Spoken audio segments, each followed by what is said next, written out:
তিন শ্রেণীর ব্যক্তির বিরুদ্ধে আল্লাহ বলেন আমি নিজেই কিয়ামতের দিন মামলা দায়ের করব।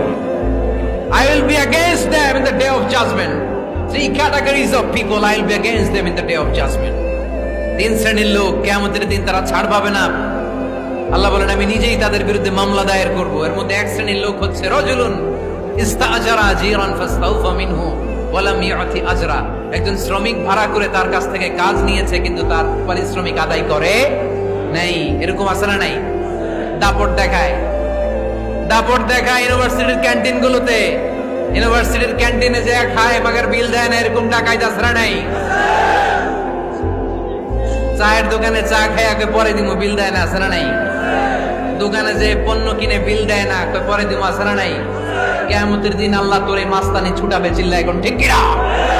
আনা খাসমুহুম, আমি নিজেই তাদের বিরুদ্ধে মামলা দায়ের করব। কথাটা কার? এজন্য বিশ্বনবী বললেন খবরদার, মেহনতি মানুষ, খেটে খাওয়া মানুষ, এদের দোয়া কবুল হয়ে যায়।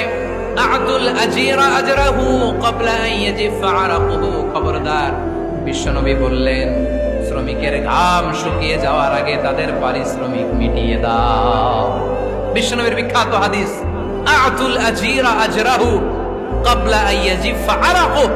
শ্রমিকের ঘাম মাটিতে লাগার আগে, শুকিয়ে যাওয়ার আগে তাদের পারিশ্রমিক মিটিয়ে দাও। কেননা তারা যদি বদদোয়া করে তোমার জীবনকে জাহান্নাম বানিয়ে দিবে কে?